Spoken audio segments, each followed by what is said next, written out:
வணக்கம். வாழ்க வளமுடன், வாழ்க வையகம். வையத்து மாந்தர் அனைவரும் வாழ்வாங்கு வாழ வேண்டும், வளமாக நலமாக சுகமாக வாழணும்னு வாழ்த்துறோங்க. பெருமாளுக்கு, பாலாஜி பெருமாளுக்கு, திருப்பதி பாலாஜி பெருமாளுக்கு சொக்கட்டான் ஆட ஆசை அப்படின்னு நீங்க கேள்விப்பட்டிருக்கீங்களா? சுவாமிக்கு போய் சொக்கட்டான் ஆடணும்னு தோணுமா அப்படின்னா, இந்த திருவிளையாடல்கள்லாம் செய்யறதுனால தான் பக்தர்கள் அவர்களை ரொம்ப கொண்டாடுகிறார்கள். இப்ப தெய்வத்தையே ஏன் கொண்டாடுறோம்னா, இங்க சிவனே சாப்பிட்டுருக்கிறாருங்க. அவர் களி கூட சாப்பிட்டுருக்கிறாருங்க. அப்படிங்கிற போதுதான், ஓ, இந்த மக்கள் எந்த லெவல்ல இருக்கிறாங்களோ அங்க இறங்கி அவர்கள் திருவிளையாடல் பண்ணதுனால தான் தெய்வத்தை நாம கொண்டாடுறோம். பாவாஜின்னு ஒருத்தர் இருந்தார். அவருக்கு சொக்கட்டான் ரொம்ப நல்லா ஆடுவர். அவருக்கு நல்ல பேர் பாவாஜி. அப்போ ஒரு நாளைக்கு ராத்திரி வாசல்ல யாரோ கதவை தட்டினா. திறந்து பார்த்தா வெங்கடேச பெருமாள். அவர் காலையே விழுந்து நமஸ்காரம் பண்ணாராம். சுவாமி, நீங்க எப்படி மலையிலிருந்து இங்கே வந்திருக்கீங்க? என்ன கூப்பிட்டு அனுப்பிச்சிருக்க கூடாதா? இல்ல பாபாஜி, எனக்கு நீ சொக்கட்டான் ஆடுவேன்னு கேள்வி. எனக்கு கூட சொக்கட்டான் ஆட ரொம்ப பிடிக்கும். உன்னோட ஆடணுமே அப்படின்ன பொழுது என்னால நம்ப முடியலையே. சத்தம் போடாத, நீ பேசாம உட்காரு, நம்ம 2 பேரும் ஆடுவோம். பெருமாள் முதல் கேம் தோத்தர், அடுத்த கேம் தோத்தர். பாபாஜி சொல்றார், என்ன சுவாமி, நான் உங்களை ஜெயிச்சுட்டே இருக்கேன், என்ன பரவாயில்ல, நான் ஜெயிக்கிற வரைக்கும் நீ ஆடு அப்படின்ட்டாராம். அப்ப இன்னைக்கு விடிஞ்சு போயிடுமேன்னு, ஆமாமா நான் கோயிலுக்கு போகணும் சொல்லிட்டு அவர் போயிட்டார். பாபாஜிக்கு ஒரே சந்தோஷம். அதுல அவர் சாப்பிடல, உறங்கல, ஒரே ஒரு பித்து பிடிச்சாப்புல. ஏன்னா பெருமாளோட எய்த்தாப்புல உட்காந்துன்னு சொக்கட்டான் ஆடுறதுன்னா நடக்கக்கூடிய காரியமா? அடுத்த நாள் இரவும் வந்தாராம் பாலாஜி. வந்த உடனே, சுவாமி, இது என்ன சோதனை? இன்னைக்கான நீங்க ஜெயிச்சிருங்கோ, ஆடு. பார்த்தா இன்னைக்கும் பெருமாள் தோத்து போயிட்டாராம். இப்படியே நடக்க ஆரம்பிச்சுதான். சரி, நான் அங்கேருந்து இவ்வளவு தினம் ராத்திரி உன்னோட உட்காந்துருக்கேனே, நீ சாப்பிட்டியா அப்படின்னு கேட்டாராம். இல்ல சுவாமி. அப்ப என்ன இருக்கோ கொண்டா, நம்ம 2 பேரும் சேர்ந்து சாப்பிடலாம். அதுல இருந்து என்ன பண்ண ஆரம்பிச்சாராம் பாபாஜி, தனக்கும் பெருமாளுக்கும் சேர்த்தே சமையல் பண்ணிட்டு சொக்கட்டான் ஆடுறதுக்கு முன்னால சாப்பிட்டு 2 பேரும் விளையாடிவிட்டு விடியறதுக்கு முன்னால போயிடுவாராம்.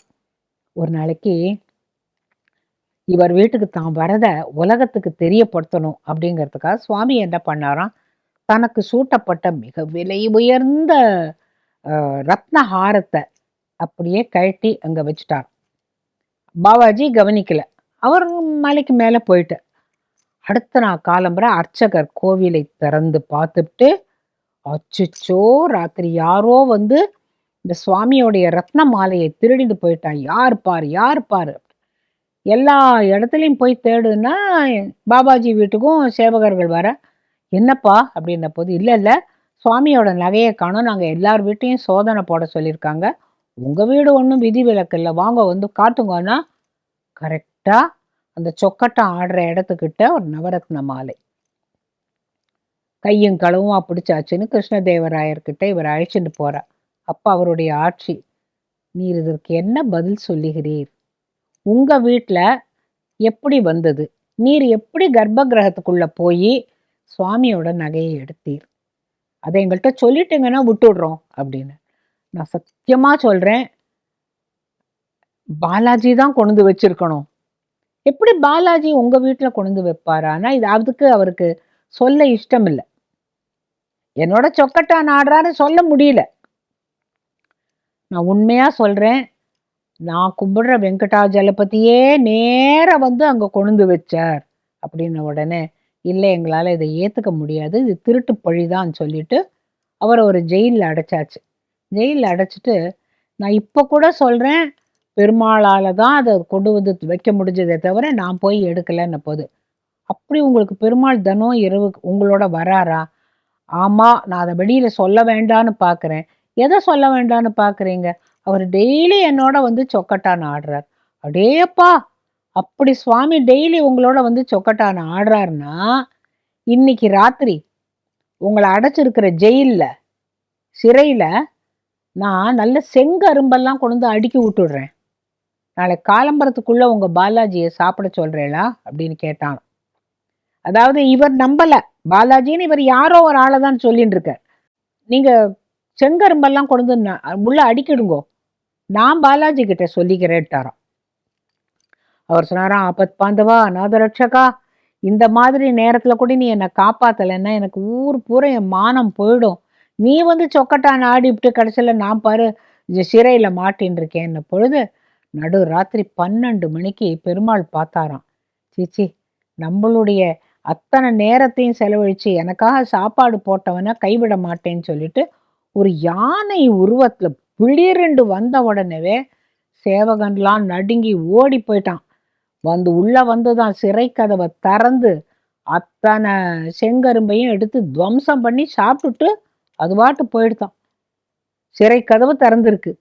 காவலாளிகள்லாம் ஓடி போய் ராஜா கிட்ட எழுப்பி, அரசே, அவர் பாட்டு அங்க ஜெயில உட்கார்ந்து கண்ண மூடின்னு உட்கார்ந்து ஒரு யானை வந்தது, எங்களெல்லாம் மிரட்டிப்புட்டு அத்தான செங்கரும்பையும் சாப்பிட்டு சிறை கதவையும் திறந்துடுத்து அப்படின்னு சொன்னவனே தான் ராஜாக்கு புரிஞ்சுதான், எனக்கு உங்களுடைய மகத்துவம் புரியல, இறைவனோடு சொக்கட்டான் ஆடுகின்ற அளவுக்கு இறைவன் உங்ககிட்ட நெருக்கமா இருக்கான்னா நீங்க வந்து என்னுடைய கஜானா, என்னுடைய நிதித்துறையெல்லாம் நீங்க தான் பார்த்துக்கணும், ஏன்னா தெய்வ அருள் பெற்றவர் நீங்கள்னு சொல்லி காலில் விழுந்து வணங்கி அந்த அரசன் அவரை வேண்டி கொண்டாராம்.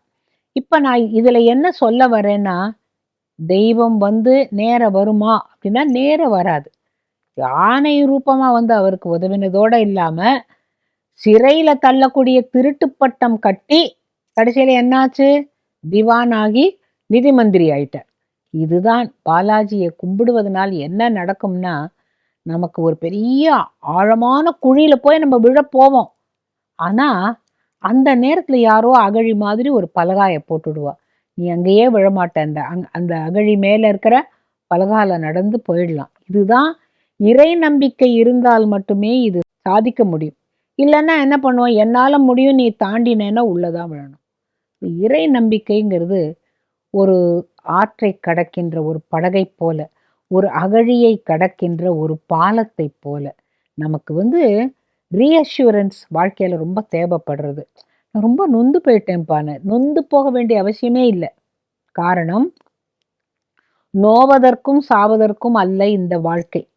இறைவனை உணர்வதனால் அவனுடைய பெருமையை உலகுக்கு உணர்த்தலாம்.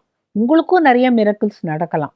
அதான் இந்த பாவாஜி பாலாஜி கதை ரொம்ப பிடிச்ச கதை, உங்களோட பகிர்ந்துக்கிட்டேன். இன்னொரு கதை சொல்றேன். கங்கா மாதா பேசுவாளா, இதுதான் இப்ப நான் சொல்ல போற கதை. கங்கா மாதா அப்படின்னா யாரு? புனிதமான ஒரு கங்கை நதி. அது வானுலகத்திலிருந்து வந்தவள். அவளுக்கு வேகவத்தின்னு ஒரு பேரு. ரொம்ப வேகமா வருவேன், என்னை பூலோகத்துல நான் அப்படியே பொத்துட்டு உள்ள போயிடுவேன், உங்க பூலோகம் என்னை தாங்காது அப்படின்னு அவளுக்கு ஒரு ஒரு மமதை இருந்தது. அப்ப பரமேஸ்வரன் என்ன பண்ணாராம், அப்படியா, என்னால முடியாது அப்படின்னு சொல்லிட்டு அவருடைய செஞ்சடைய அப்படியே விரிச்சாராம். மேட்டட் ஹேர் இருக்குல்ல, செஞ்சடை அப்படியே விரிச்சு, வா, எவ்வளவு வேகமா வரையோ வா அப்படின்னாராம். அவ வேகமா வந்து அப்படியே உலகமே ரெண்டா போயிடுற மாதிரி அவ்வளவு வேகத்துல வந்த போது அத்தனையும் பரமேஸ்வரனுடைய சடைக்குள்ள விழுந்துதான். அவர் அழகா என்ன பண்ணாரு, இந்த பக்கமும் அந்த பக்கமும் அப்படி உருட்டி சடைய முடிஞ்சு அவர் பாட்டு இருந்தாராம். அவளுக்கு மூச்சு திணறி, ஐயோ நான் தெரியாத்தனமா சொல்லிட்டேன், எனக்கு எனக்கு மூச்சே விட முடியல அப்படின்ன பொழுது, எப்போதும் மமதை கூடாது. நீ என்னமோ சொன்னிய, என்னோட வேகத்தை தாங்குவதற்கு பூமியில் யாருன்னு கேட்டிய, இரு அப்படின்னு சொல்லிட்டு ஒரே ஒரு சடையை மட்டும் எடுத்து, அப்படி அந்த ஒரு சடையை எடுத்த பிறகு அது வழியா வந்த கங்கை தான் இன்று பிரவாகமாக பெருகுகிறாள். அது எப்படி கேட்டாக்க, நீங்க பரமேஸ்வரனுடைய படத்தை பார்க்குறோம், பிறை நிலவு இருக்கும், கங்கை அப்படியே கொட கொட கொட கொடான்னு கொட்டாது. அந்த கங்கை முகம் இருக்கோ, வாயிலிருந்து கங்கை துளி சீதரன்னு தான் பாடுவா. பொன்னாடரும் கொண்டாட இஷ்டமுடனே கோபால கிருஷ்ணன் பாட செடையாட அரபு படமாட அதில் நடமாட அப்படின்னு எங்க காலத்துல ஆடின பாடலுடைய நினைவு வருது. கங்கை துளி சிதற, அவர் அந்த ஒரு சடையை எடுத்து விட்டதுனால கொஞ்சமா வந்ததே நமக்கு இப்படி பிரவாகமா இருக்குன்னா பார்த்துக்கோங்க, அவ எப்பேற்பட்ட நதி, புனிதமானவள். அவருடைய கங்கையினுடைய சடையில் திங்களோடு மதி இருக்கு, ஊமத்தம்பூ இருக்கு, கங்கையும் இருக்கா. இந்த கங்கை கரையில் நிறைய பேர் வந்து பூஜை பண்ணுவாங்க. கங்கா ஆரத்தி கூட இப்ப எடுக்கிறாங்க இல்லையா? கங்கை அவ்வளவு புனிதமானவள். அந்த கங்கை கரையின் ஓரத்துல ஒரு செருப்பு தேய்க்கும் தொழிலாளி.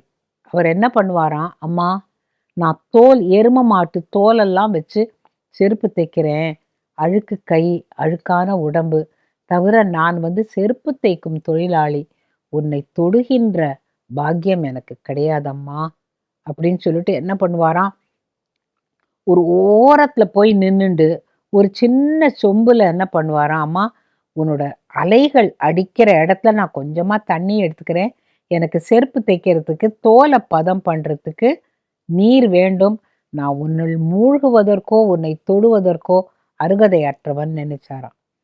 இப்ப இந்த இடத்துல நம்ம ஒண்ணு நினைக்கணும். இன்னைக்கு நாம பேசுறோம்ல, தீண்டாமை அது இதுன்னுட்டு, அந்த காலத்துல செருப்பு தைக்கிறவங்களுக்கு இந்த மாதிரியான உரிமை தரப்படவில்லை. ஏன்னா அவங்க மிருகங்களை கொன்ற தோலை வைத்து வேலை செய்யறதுனால. இன்னைக்கு தோல் பதனிடுறவன் பெரிய சொந்தமாவே ஏர்கிராஃப்ட் வச்சிருக்கிறான். யார் என்ன சொல்றாங்க இல்லையா? அந்த காலம் வேறு, இந்த காலம் வேறு. அப்போ இவன் என்ன பண்ணானா, அவன் பாட்டு ஒரு ஓரத்துல உட்கார்ந்து இருப்பானா. அந்த கங்கை கரைக்கு நிறைய பேர் வருவாங்க. வரும்போதே கங்கை கங்கை கங்கை கங்கைன்னு அம்பாளுடைய அந்த கங்கா தேவியுடைய அஷ்டகம் எல்லாம் சொல்லிட்டு வருவாங்களாம். இவர் பாப்பாராம், இவங்கெல்லாம் எவ்வளவு புண்ணியவான்கள். நான் பாரு, இந்த பஞ்சமனா இருக்கிறதுனால தானே நான் தண்ணியில கூட கை வைக்க முடியல. இந்த ஓரத்துல இவ்வளோண்டு தண்ணி என்னோட வேலைக்காகத்தான் எடுத்துக்கிறேன், கரையில ஒதுங்குற தண்ணிய இந்த பண்டிதர் தினம் போறார், கங்கையை பத்தி ஸ்லோகமெல்லாம் சொல்லி பாடுறார், அப்புறம் மூக்கை பிடித்து கொண்டு மூழ்குகிறார், அப்புறம் எழுந்து நின்று அந்த தண்ணியே எடுத்து அவளுக்கே ஆராதனை பண்றார். இதெல்லாம் எனக்கு பண்றதுக்கு பாக்கியமே இல்லை பத்தியா. அடுத்த அடுத்த பிறவின்னு ஒண்ணு இருந்தா நான் கங்கையில் ஸ்நானம் பண்ணக்கூடிய அளவுக்கு உயர்ந்தவனாக எனக்கு ஒரு பிறப்பு வேணும் இறைவா அப்படின்னு நினைச்சாராம். ஆனா அவர் வயசாச்சு. ஒரு நாளைக்கு இந்த பண்டிதர் வரும்போது வேக வேகமா வந்தாராம். அவருடைய செருப்பு அருந்து போச்சு. உடனே இந்தா கிழவா, என் செருப்பை தைச்சு வையே, நான் போய் ஸ்நானம் பண்ணிட்டு வரேன்னு சொல்லிட்டு அவர் உள்ள போய் வழக்கம் போல கங்கா மாதா ஸ்லோகம் அது இது எல்லாம் சொல்லி அவர் அழகா முங்கி குளித்து கங்கைக்கே அர்க்கியம் விட்டு சூரியனை பார்த்து கும்பிட்டு எல்லாம் பண்ணிட்டு மேலே வந்தாராம். சாமி இந்தாங்க உங்களுடைய செருப்பு தைச்சிட்டேன், இதுக்கு எவ்வளோ அப்படின்ன போது, ஒன்றும் வேண்டாம் சாமி, ஏன்னு கேட்டா என்னால முடியாததை நீங்க குளிக்கிற போது நான் பார்த்து சந்தோஷப்பட்டுடுவேன். நீங்க அந்த அம்மாவை பாடுறீங்க, அந்த அம்மா ஸ்லோகம் சொல்றீங்க, அந்த கங்கையில முழுகிறீங்க, அந்த புனித நீர்ல அதையே எடுத்து என்னமோ தண்ணியில விடுறீங்க, சூரியனை பார்க்குறீங்க, உங்களுக்கு இந்த பாக்கியம் எல்லாம் இருக்கு, நீங்க ஒன்றும் தர வேண்டாம் அப்படின்ன போது நான் அது ஒரு பாக்கியமா கருதுறேன். நீங்க கங்கையுடைய பக்தருங்கிறதுனால நான் பாக்கியமா கருதுறேன். கங்கையில ஸ்நானம் பண்றதுக்கெல்லாம் புண்ணியம் பண்ணியிருக்கணும். நான் பாரு டெய்லி வரேன், டெய்லி பூஜை பண்றேன்னா எல்லாம் பாக்கியம் வேணும். சரி சரி, எனக்கு ஒருத்தர்கிட்டையும் வெறும்னா எனக்கு வேலை வாங்கிக்க பிடிக்காதுன்னு சொல்லிட்டு ஒரு ஒரணாவை எடுத்து அப்படி விட்டு எறிஞ்சாராம். இந்த ஆள் என்ன பண்ணாராம், சாமி எனக்காக நீங்க ஒண்ணு பண்ணுவீங்களா, இந்த காசை வச்சுக்கிட்டு நான் என்ன பண்ண போறேன், என்னால இந்த அம்மாக்கு இப்படி தண்ணியெல்லாம் எடுத்து விட முடியல, உங்களோட காசு, நீங்க இதை நல்லா கழுவிட்டு அந்த கங்கா மாதாக்கே சொல்லிடுங்க, அந்த முதியவரால உன்னை வந்து தொட முடியல, குளிக்க முடியல, உன்னை ஸ்பர்சிக்க முடியல, நான் கொடுத்த அந்த ஒரணாவை அவன் உனக்கு கொடுக்க சொல்லிட்டான் அப்படின்னு சொல்லுங்க. அவன் சிரிச்சுக்கிட்டானான், இது பைத்தியம், ஒரணா காசை கொடுத்தா அவனுக்கான செலவுக்கு வச்சுக்குவான், இப்போ அதையே என்கிட்ட கொடுத்துட்டா நான் கங்கையில போட்டேன்னா என்ன ஆகும், அடியில் போயிடும், இல்லாட்டா அடிச்சுட்டு போயிடும், மண்ணுக்கு அடியில் போயிடும், இவன் ஒரு சரியான பைத்தியமா இருக்கான், சரி கொண்டா அப்படின்ட்டு ரொம்ப அலட்சியமா அவர் அதை எடுத்து போய், இந்தா கங்கா மாதா, அந்த செருப்பு தைக்கிறவன் உனக்கு வேற ஒண்ணுமே செய்யலையாம், ஒரு ஆராதனையா இருக்கட்டும் அப்படின்னுட்டு அப்படி அந்த ஒரணாவை தூக்கி எறிஞ்ச உடனே ஒரு வளையல் அணிந்த ஒரு அழகான கரம் மேலே வந்து அந்த ஒரணாவை பெற்றுக்கொண்டு ஒரு சின்ன முகம் தெரிஞ்சுதான். இவர் தண்ணிக்குள்ள போன உடனே கிடுகிடுன்னு ஓடுறாரு. என்னப்பா கையில அவ எடுத்துக்கிறாளேன்னு கிட்ட போன உடனே அந்த முகம் என்ன சொல்லித்தான், மகனே நீ அழுக்கு மனதோடு இங்க வந்து கும்பிடுற, அவன் அழுக்கு உடம்போட தூய்மையான மனதோட என்னை பார்த்து பார்த்து நான் உன்னை தொட முடியலையே கங்கா மாத்தான்னு கும்பிட்டு இருக்கான். ஒரு காரியம் பண்ணு, அவன் கொடுத்த ஒரணா எனக்கு ரொம்ப பெருசு, அவன்கிட்ட இந்த வளையலை கொண்டு போய் கொடு அப்படின்னுட்டு அந்த கை ஒரு வளையலை கொடுத்தது. பார்த்தா நவரத்னம் பதித்த தங்கத்துல ஒரு பெரிய தோடா மாதிரி ஒரு ஒரு தடி வளையல். பார்த்தானா, திரும்பி அப்படியே பார்த்தானா. அப்ப அந்த அவன் பாட்டு தைச்சுன்னு இருக்கான். அவனுக்கு தெரியல அந்த ஒரணாவை சாமிக்கு போட்டுருங்கன்ட்டான், கங்கைக்கு போட்டுருங்கன்னுட்டான்.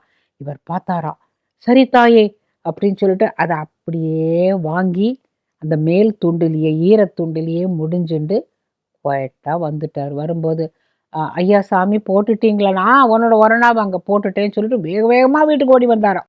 ஓடி வந்து பொண்டாட்டிட்ட காட்டினா, இவ்வளவு அழகான தங்க வளையல் கங்கா மாதா கொடுத்தாளான, அக்கம் பக்கத்துல தெரிய வேண்டாம், அவன் கொடுத்த ஒரணாவுக்கு அவ அவ்வளவு சந்தோஷப்பட்டு கொடுத்தா பாரு அப்படின்னு அவ டெய்லி அதை எடுத்து போட்டுப்பாளாம். போட்டுன்ட்டு, என்ன ஒரு வளை தான் கொடுத்துருக்கா கங்கா, நீங்க போய் இன்னொன்னு கேட்டு எனக்கு வாங்கிட்டு வாங்கன்னு. ஏ பைத்தியம், இது நான் கொடுத்த ஒரணாக்கெல்லாம் இல்லை, நான் காசெல்லாம் போடல, நான் சும்மா போய் கும்பிட்டுட்டு வருவேன். அவன் கொடுத்த ஒரணாவுக்கு மகிழ்ந்தா, அப்ப அவங்கிட்ட இன்னொரு ஒரணாவை கேளுங்கன்னு. எப்படி கேட்கறது, அதெல்லாம் தப்பு அப்படின்னு. அப்ப அவ சொன்னாலாம், அப்படின்னா நான் இந்த ஒரு வளைய நான் போட்டுக்க மாட்டேன், எனக்கு ஒன்றும் பிடிக்கல, வாங்கிட்டு வந்தா எனக்கு ரெண்டு கைக்கும் வாங்கிட்டு வாங்க, என்னமோ ஒரு வளைய கொடுத்துட்டு நான் டெய்லி போட்டு போட்டு ஆஹா அழகா இருக்குன்னு பார்த்துட்டு இருக்கேன். அப்ப என்ன பண்ணலான்னு, ராஜா கிட்ட கொண்டு போய் கொடுங்கோ, ராஜா கிட்ட கொடுத்து அதுக்கு ஏதான ஒரு பவுன் கொடுப்பார், அதை வாங்கிட்டு வந்து நம்ம சந்தோஷமா இருக்கலாம் அப்படிங்கிறான். அவனு என்ன பண்றான், துண்டுல சுத்தி எடுத்துட்டு போறான். மேல் துண்டுல எடுத்து, அரசே எனக்கு இது ஒரு புதையல் போல் கிடைத்தது, இது ராஜர் அரசன் அரண்மனையில தான் இருக்கணும், அதனால நீங்களே வச்சுக்கோங்கன்னு. பார்த்தானா, இப்படி ஒரு அபூர்வமான பொருள் உனக்கு எங்கே இருந்து புதையல் கிடைத்ததுன்ன பொழுது அவன் எனக்கு புதையல் கிடைச்சதுங்க அப்படின்னுட்டான். அதை எடுத்து ராணி கிட்ட கொடுத்த உடனே ராணி ஆனந்தப்பட்டு அவ தன்னோட கையில போனா அவ கைக்கு பண்ணின மாதிரியே இருந்துதான். அவ போட்டுண்டு, எனக்கு தெரியாது, நான் ஒரு கைக்கு வலை போட்டுக்க மாட்டேன், அந்த ஆளை கூப்பிட்டு, புதையல்னாக்கா 2 வலை கிடைச்சிருக்கணும், அது எப்படி ஒரு வலை கிடைக்கும், ஒருவேளை அந்த இன்னொரு வலையை கொண்டு போய் வேற ஒரு ராஜா கிட்ட கொடுத்து அவன் பணம் வாங்கலாம்னு நினைக்கலாம் இல்லையா, அவனை கூப்பிட்டு கேளுங்கோ. ராஜா என்ன பண்ணாரா, சரி அந்த பண்டிதனை கூப்பிட்டு, இது பார், எனக்கு இன்னொரு வலை வேண்டும், நீ இது எங்க இருந்து புதையல்ல எடுத்தியோ அந்த புதையல்லையே தோண்டிப்பாரு, எப்படியும் ஒரு வலையா இருக்காது, சிலம்பாக இருந்தாலும் 2 இருக்கும், வலையாக இருந்தாலும் 2 இருக்கும், கம்மலாக இருந்தா 2 இருக்கும், எல்லாமே ஜோடி ஜோடியா தான் இருக்கும், போ அப்படின்ன போது அவன் காலில் விழுந்துட்டானா. அரசே உண்மையை நான் சொல்லிடுறேன், இந்த கங்கை கரையில ஒரு செருப்பு தைக்கிறவன் இருக்கான், அவன் ரொம்ப வருஷமா இருக்கான், அவன் வந்து என்ன பண்ணுவான், தினம் இந்த ஓரத்துல நதி அலை அடிக்கிற இடத்துல அந்த சொம்ப காட்டுவான், அதுல எவ்வளவு தண்ணி வருதோ அதை எடுத்துட்டு வந்து செருப்பு தைக்கிறதுக்கு பயன்படுத்துவான். அன்னைக்கு எனக்கு செருப்பு தைச்சு கொடுத்தான், ஒரணா கொடுத்துட்டு கங்கா மாதாக்கு என்னோட காணிக்கைன்னு கொடுங்கோன்னு சொன்னா, கங்கா மாதாவே கையை எடுத்துட்டு வந்து முகத்தையும் காட்டி எனக்கு இந்த வளைய கொடுத்தானோடனே, என்னப்பா சொல்ற, கங்கா மாதா உனக்கு வளையல் கொடுத்தாளா, பின்ன ஏன் புதையல்னு சொன்னேன்.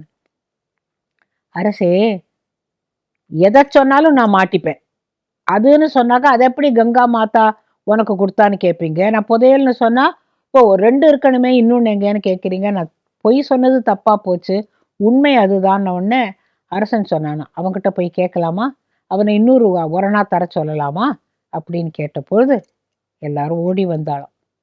ஓடி வந்தோடனே இவன் அரண்டு போயிட்டான், ஐயோ நம்ம நம்ம என்ன தப்பு பண்ணிட்டோன்னுட்டா. எழுந்து நிற்கிறான் அந்த வயசானவன், இல்லை இல்லை எனக்கு ஒன்று தெரியணும், நீ அந்த ஒரணா எங்கேருந்து கொடுத்தான்னு. என்கிட்ட காசே கிடையாது சுவாமி, பண்டிதர் கொடுத்தத நான் அம்பாளுக்கு கங்கா மாதாக்கு காணிக்கையா தான் கொடுத்தேன், கொடுக்க சொன்னேன், அவ்வளவுதான் எனக்கு தெரியாது, தப்புங்களா அப்படின்னு கேட்டானா. தப்பு இல்ல. நீ கொடுத்த ஒரணாவை போட்டு அவ ஒரு தங்க வளையல் கொடுத்துருக்கா கங்கா. எனக்கு இன்னொரு வளையல் வேணும், நீ இன்னொரு ஒரணா போட முடியுமா, நான் உனக்கு கொடுத்தான்னு கேட்டா. அவன் பார்த்தானா, ஒரணாலாம் கொடுக்க வேண்டாம் சாமி, நான் மனசால உருகிடுறேன். ஒரு மந்திரம் தெரியல, கங்காவை பத்தி பாட தெரியல, கங்காயில முழுகக்கூடிய ஒரு பாக்கியம் கூட இல்லை. சொல்லுவாங்க தெரியுமா ஒரு வசனம், கங்கையில நீர் பெருக்கெடுத்தாலும் நாய் நக்கி தான் குடிக்கணும்னு. அந்த மாதிரி எனக்கு உண்டான இந்த ஒரு தாழ்ச்சி, இந்த தாழ்வு எனக்கு தாங்க அப்படின்னு. அப்படிலாம் சொல்லாத, நீ கங்கா மாதாட்ட கேட்டா உனக்கு ஒரு வளை தருவா. அப்ப இவன் பார்க்கறானா, என்னடா இது, செருப்பு தைக்கிறவன்ட்ட இப்படி எல்லாரும் என்னமோ கேட்குறாங்களேன்னுட்டு நான் அந்த தண்ணியை தொடமாட்டேன், அசுத்தம் ஆயிடும். தினம் அதை எடுத்துட்டு வரேன் இல்லையா, இந்த சொம்புக்குள்ள நான் கேட்குறேன், அம்மா தாயே கங்கே, எனக்கு உன் மேலையும் அந்த உன்னை கும்பிடுகிற பண்டிதர்கள் மேலையும் எனக்கு எவ்வளவு பக்தின்னு உனக்கு தெரியும்.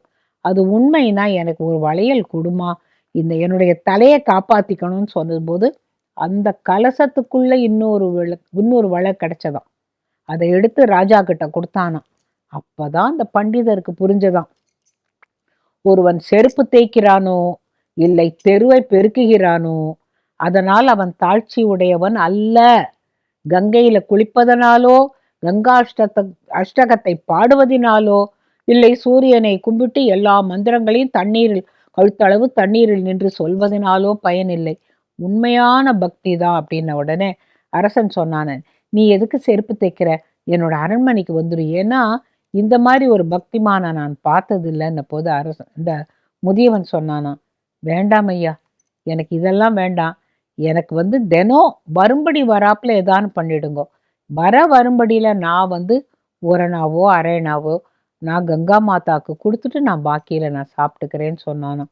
நான் இந்த கதை ஏன் பகிர்ந்துக்கிறேன்னா, ஒரு எளியவனுக்கு எவ்வளவு உண்மையான பக்தி, ஒரு பண்டிதனுக்கு தனக்கு எல்லாம் தெரியும்னு இவ்வளவு ஸ்லோகத்தை சொல்லி கங்கைக்குள்ள இறங்கி அவன் அந்த வளை கிடைச்ச உடனே அவன் என்ன பண்ணியிருந்திருக்கணும், ஐயா அந்த மாதிரியா நீ போட்ட ஒரணாக்கு எவ்வளோ பெரிய வளை கொடுத்துருக்கா, எடுத்துன்னு போய் வித்து நீ இனிமேல் செருப்பு தைக்க வேண்டாம், தாராளமா நல்லா இருன்னு சொல்லலை.